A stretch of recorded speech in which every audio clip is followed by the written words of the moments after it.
your host, Hisham Tilawi. Well, ladies and gentlemen, tonight we are going to be discussing a story back 46 years ago. The end of the story is yet to come.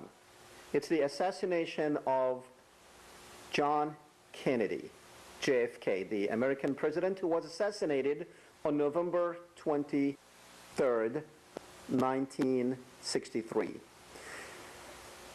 Most people in the United States know or believe that it was a conspiracy behind the assassination of JFK and RFK, his brother Robert, in 1968. Well, that conspiracy is still not solved, or that mystery still not solved. Why?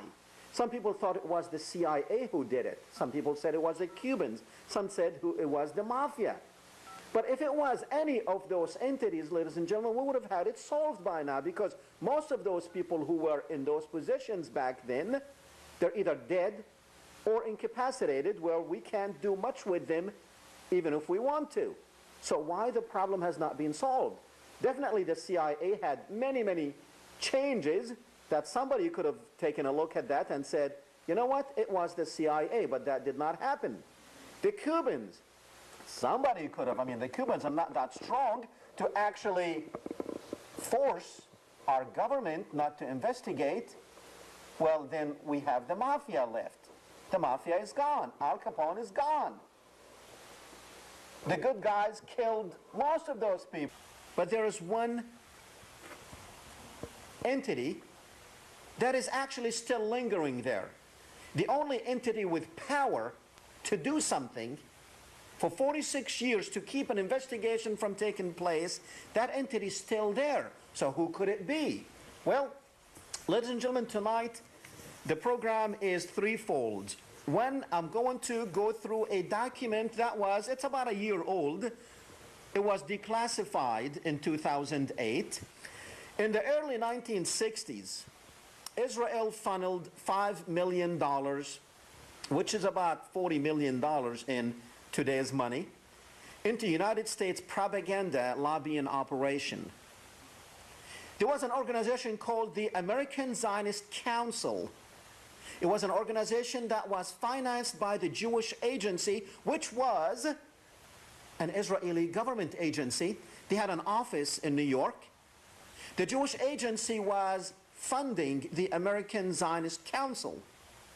Well, the Justice Department under JFK and his brother, remember his brother was the Attorney General.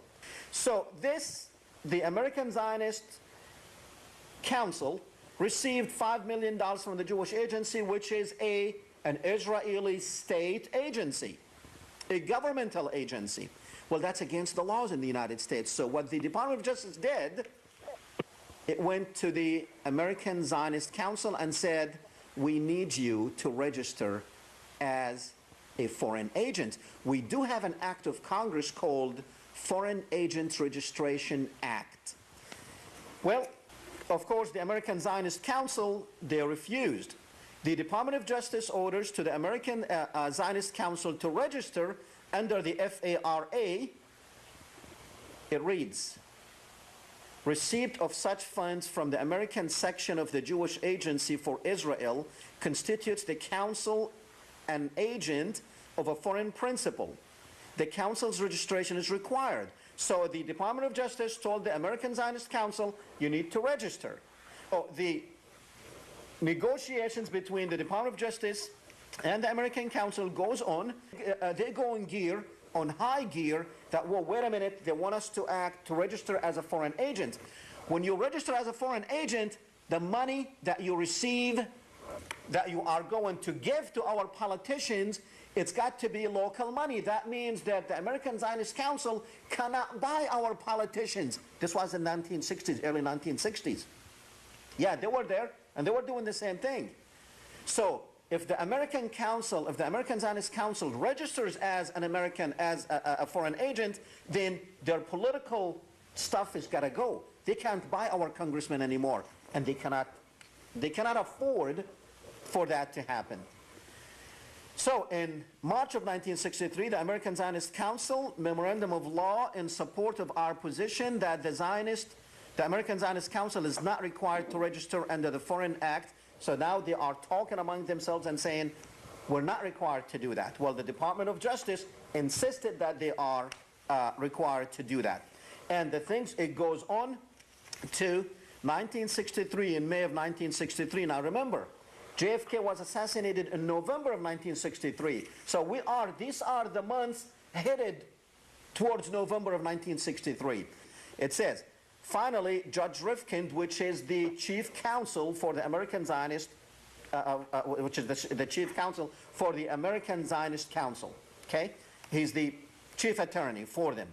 He said, well, they're saying that finally Judge Rifkin raised the point that the vast number of Jews who adhere to the principle of Zionism could not understand how our administration could do such harm to the Zionist movement and impair the effectiveness of the council by insisting on registration. So registration will impair the effectiveness of the council. They can't buy congressmen anymore. They can't control congressmen anymore. That's what they're saying in the document. He appealed to the discretionary power of the department. He told them that, look, if you need, let's see if we can solve this problem. Maybe we can give you some financial statements. Well, the Department of Justice said, yeah, you can give us some financial statements. We'll make it public, but you still have to register. Well, the thing moves on to about May 23 of 1963.